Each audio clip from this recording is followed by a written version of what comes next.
मानी के घर वालों को होता है काम में नुकसान और उसके बाद वो एक ऐसा काम करते हैं जिसकी वजह से वो काफ़ी मुसीबत में पड़ जाते हैं। तो आइए देखते हैं कि ऐसा क्या करते हैं। अब्बू जी, हमारे फसल इस दफ़ा सही नहीं रही मौसम की वजह से और काफ़ी नुकसान भी हुआ है।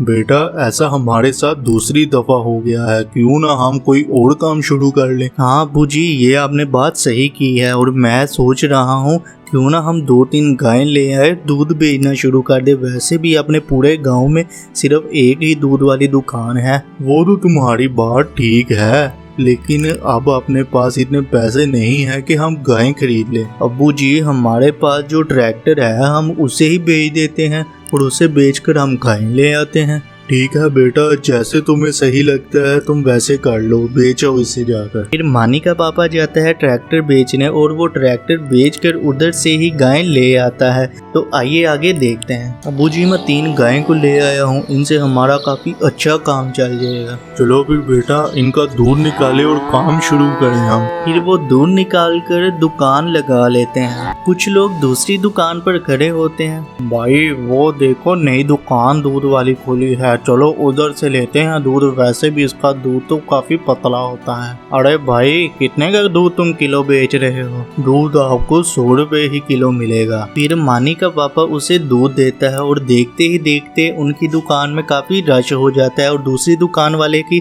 दुकान में ग्राहक काफी कम जाते हैं। तो आइए आगे देखते हैं कि वो दुकान वाला मानी की फैमिली के साथ क्या करता है। इनकी दुकान में अब काफ़ी रश रहता है और मेरे पास जितने भी ग्राहक थे वो सब इसके पास चले गए हैं। इनका तो कोई हिसाब लगाना पड़ेगा। अब्बू जी, शुक्र है अपनी दुकान काफ़ी अच्छी चल रही और मैं सोच रहा हूँ क्यों ना हम आहिस्ता आहिस्ता और भी गायें ले आएँ। हाँ ज़रूर बेटा, ले आएंगे और भी गायें, लेकिन अभी तुम जाकर आराम करो, थक गए होगे।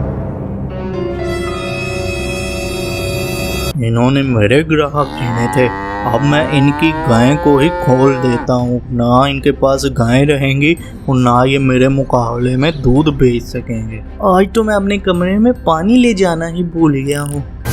हैं? वो कौन है जो हमारी गाय के पास खड़ा हुआ है? ये हमारी गाय को चोरी तो नहीं कर रहा? मैं अपने पापा को आवाज लगाता हूँ। जैसे ही मानी आवाज लगाता है, मानी का पापा और मानी का दादा वहाँ पर फौरन आ जाता है और वो उसे पकड़ लेते हैं। अच्छा, तो तुम हमारी गाय को चोरी कर रहे थे, बताओ क्यों कर रहे थे तुम ऐसा? मेरे मुकाबले में आकर तुमने मेरी सारी दुकानदारी ही खराब करी और मेरे जितने भी ग्राहक थे तुमने अपनी दुकान पर लगा लिए और अब तुम मुझसे पूछ रहे हो कि तुम ऐसा क्यों कर रहे थे? हमने तुम्हारे ग्राहक नहीं छीने, वो खुद ही हमारे पास आए हैं, क्योंकि हम दूध में कोई मिलावट नहीं करते। अगर तुम भी अपना दूध सही रखते तो तुम्हारे ग्राहक हमारे पास कभी आते ही नहीं। इस तरह से मानी अपनी गाय चोरी करने से बचा लेता है और जो दुकानदार उनकी गाय चोरी करने के लिए आया था, मानी की फैमिली उसे भी छोड़ देती है।